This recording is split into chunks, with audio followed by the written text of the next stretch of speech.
Find myself nearly stranded down a remote dirt road after a flat tire. I made my way down to Utah in my last video. Today, I'm addressing the tire issue, attempting a build for my car camper after more than 5 years with a no-build setup, and then finding out it was probably a mistake. Stay tuned for more chaos coming your way. Ugh. I have a wild, harebrained idea. Now you see it, and now you don't. If you watched my last video, you would have seen that I had a small vehicle issue, and I'm going to be making some changes to my vehicle, keeping in mind that winter is coming. The big thing I have to do right now is figure out how I'm going to really use this space. The idea was to put my refrigerator up here, and I think I really like that there. But I do need to build out a small little platform to support it because the curvature of the ground just makes it rock back and forth, which is neither probably good for the car nor the refrigerator. And it's really just not at the ideal height for me. So I'm looking to add a little bit of storage under the platform as well. If you've been following the channel for a little while, you probably know that I spent last winter living full-time out of the Subaru Forester SUV as I traveled the country. I did spend a little bit of time in cold temperatures, actually specifically here in the high desert of Utah, but for the most part, I stayed pretty warm as I traveled eastward, ending my travels the southernmost point of Florida and headed back. But by that time, temperatures were definitely warming up already. However, with the short amount of time I spent living in the vehicle in cold temperatures, I do have some takeaways of what I prefer to do and what I don't prefer to do. And ideally, I'd like to really build this out so that I don't have to spend as much time outside if I don't want to. I remember some particularly bitterly cold, windy days where food preparation occurred here inside the vehicle, and it was suboptimal. Okay, this is kind of the idea right here. I mean, I can sit up totally straight. I would like this to be higher so that it kind of meets a working space. I'm looking to raise the platform maybe like 4.5 inches, 2 feet 2 inches in length. So that is our minimum length. Yeah, so if I have 4 inches under here, that's pretty good. Because like this will give me 6 inches right in this area here. All right, there's this random scrap of wood that's been sitting here since my dad bought this property. So it is already the perfect width. It's actually like pretty well damaged. I just noticed that. So I'm gonna cut down the length and I'll cut this side off. Anyway, this is just like really last minute and temporary. I am just throwing this together. I don't know why I have gloves on right now. I'm just throwing this together, see if it's something that I even like. Also, what you can't really see right now is that there's a couple of giant stacks of tires here. As you may remember, the reason I ended up back here in Utah anyway was because of my tires. So I'll tell you about what's going on with all this in a little bit, but first I want to get this wood cut down. I'm someone who can definitely tend to overthink things like this, so since this mood has struck, I'm just rolling with it. The nearest store is about 45 minutes in each direction. I don't want to go buy new things, especially since I don't know that it's going to work, and I don't really have the time to go do that. So we're working with what we've got, and fortunately I do have some resources available in order to do that. Now I'm just going to measure out my cut. Oh, and it just so happens that one of the resources I have available to me is the Bluetti Apex 300, which makes this a perfect time to talk about the sponsor of today's video, Bluetti. Today, I want to talk to you about the Bluetti Apex 300.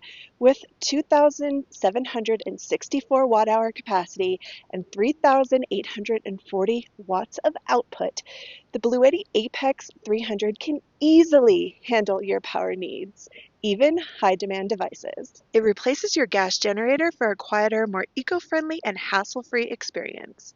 With 40% higher energy density than other brands, it's one of the most portable power stations in its class. Truly, plug and play equates to an easy, immediate setup.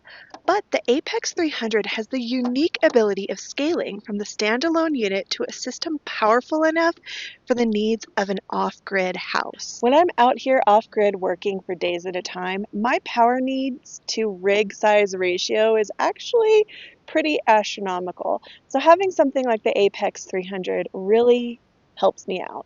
But let's say your power needs are even greater. Do you have a large fifth wheel or RV?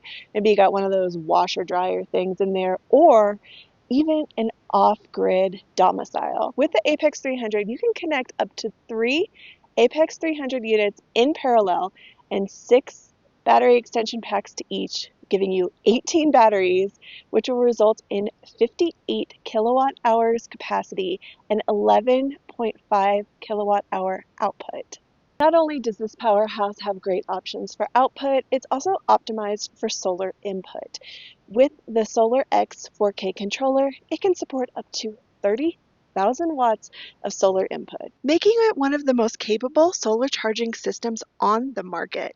And with the ultra-low power consumption on standby mode, just 20 watts, it's over twice as efficient as comparable systems, meaning more power stays where you need it. The convenience of use with the plug-and-play nature, the ability to control it remotely using the Bluetti app, as well as the fact that it's built for over 6,000 cycles, means that this is built for long-term use and convenience. Check out the link in the description below or scan the QR code to find out if the Apex 300 might be the right fit for your home backup or off-grid usage. Thanks to Bluetti for partnering with me on today's video.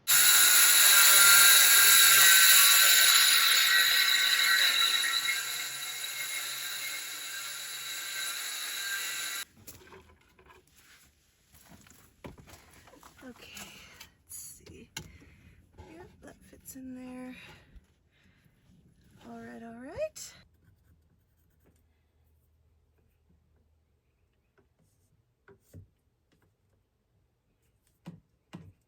AC on.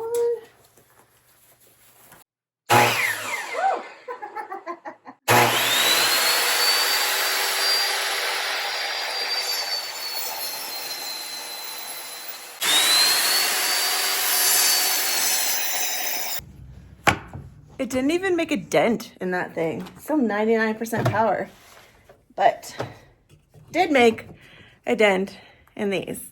Now I just have to figure out how to connect it. Also, I only had enough for 3, so it's a tripod. It's temporary. Nobody freak out. I'm not teaching anyone how to build anything. If I decide I really want to do this, then I'll plan it better. I'll prepare, I'll research, I'll draw a plan, I'll do more than this. I will buy supplies. This is just like literally something I'm trying to do in a couple of hours. Oh my goodness, I feel like this video is super chaotic and all over the place. That's what happens when I pick up the camera and start vlogging on a day where I didn't think I was making a video. And I randomly decided to start a project that I did absolutely zero research on. I have actually hit the road already. I lost track of you earlier, but I wanted to start my drive before it got dark, and I am stopping to get gas right now. I'm about to head into about a 100-mile stretch that has no services, so I thought I'd top off the tank. And then I'm gonna sleep at a rest area tonight. I'm gonna cook dinner in the car because that's essentially why I made this entire change. I'll update you on what's happening with the tires since I haven't followed up about that from the last video. And well, I've already discovered that I think I made a pretty big mistake. So I'll tell you about that later as well.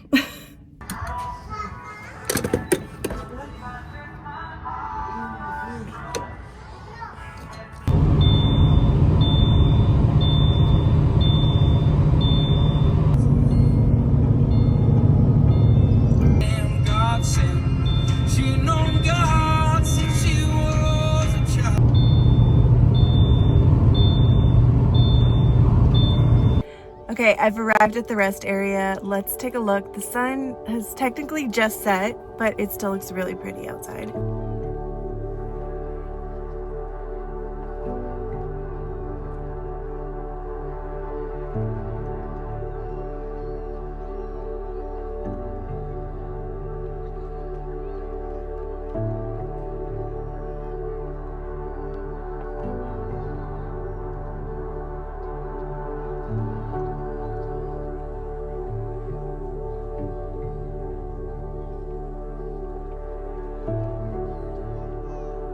It's so beautiful. I'm so happy to be back out on the road, and I'm sending myself nothing but good vibes for what's to come.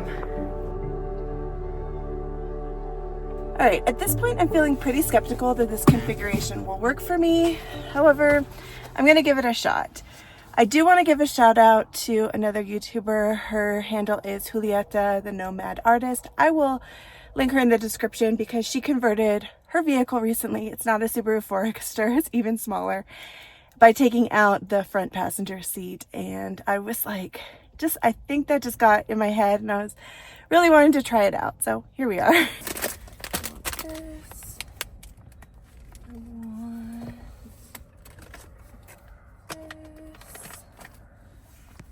What else do I need? So for the next week, I'm definitely going to be working through my systems here, seeing what I like, what I don't like, and just moving things around. So the first thing I need to address is the tire situation. In continuation of my last video, I made it safely to my dad's place in Utah, and the long and the short of it is my winter tires, my snow tires, are now on my Subaru Forester. I'm only going to be staying in places where the temperatures are cold. In fact, I'm headed to an area where overnight the temperatures are sub-freezing. So tires are good. However, because I wasn't sure that I was going to be able to stay in places where the temperature was cold enough for my snow tires yet, and I didn't want to risk ruining them, I have a family member that had a really creative solution, which was to purchase a tire off of eBay, a used tire to match mine. Well, unfortunately, at the time that I looked, there was nothing that exactly matched my tires. However, I did find a listing for 4 tires that would fit my vehicle that were used, but it was a really affordable price. It was like $100 and something.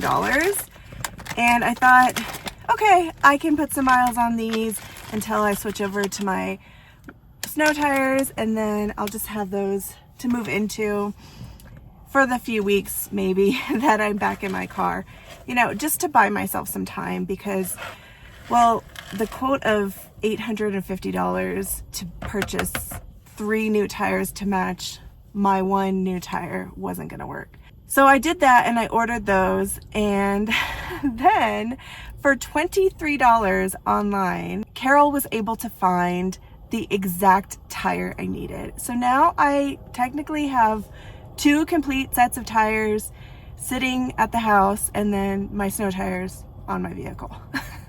But I wanted to mention it because eBay is the place to go if you just need 1 used tire or a couple of used tires or something like that. And you would be surprised, neither one of us paid for shipping. The Spanish style cauliflower rice. I have quite a lot of open vertical space. In the past, I couldn't use that space because I had my refrigerator there, and my refrigerator opens from the top. So I needed all of that vertical clearance in order to open my refrigerator. But right now, the platform I have is my Bluetti Apex 300. It's 85 pounds, but I was able to lift it here in the vehicle, and I'm gonna be able to do a ton of editing without having to worry about power at all. Ideally, I'd like to build up some sort of shelving unit here.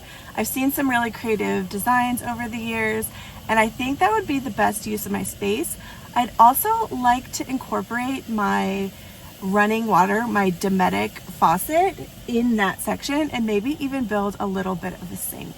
We'll see about that. I definitely want some storage for clothing, as well as some other electronic items that I currently don't have stowed away properly. I'm sure over the next week I'll find some better storage spaces for some of that stuff, but for now it's feeling a little bit chaotic in here, but well, that's not even the worst part.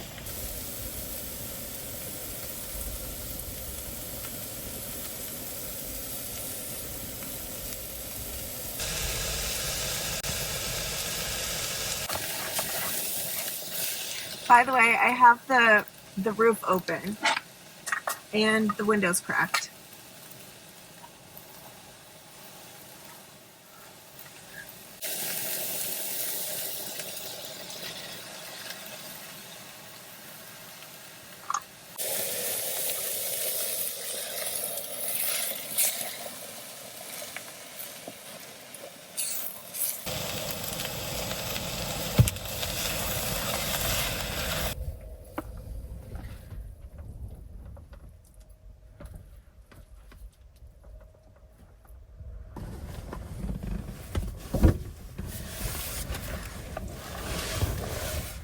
dinner is served. So, as you can see, I'm able to fold this seat up. I can put my legs down in the footwell. I have space available for that. And that is a nice little change. So yeah, we'll see about figuring out. If you have any ideas for what I should do, if you've seen any videos, or why are you so low? Leave it in the comments. Let me know your thoughts. But, well, that's if I even decide to continue, because I have to find, I have to find a solution to what is a pretty big problem. And that is, I'm sure some of you already thought of this and you probably already asked about it in the comments, but I don't know why I didn't think this was going to be an issue. But the airbag sensor. So my passenger side airbag sensor can tell that something is wrong, and it is chiming constantly, like bing, bing, bing. So it's going to be some fun driving ahead. I'm going to see if a solution exists where I can somehow disable that. So far, I haven't found anything with some quick searches today. So I might just need to play my music really loud for the next week. Make sure you're subscribed. Turn on the notification bells so you can catch the next video of this road trip and see how it all plays out. In the meantime, thanks for being here, and special thanks to Bluetti for sponsoring this video.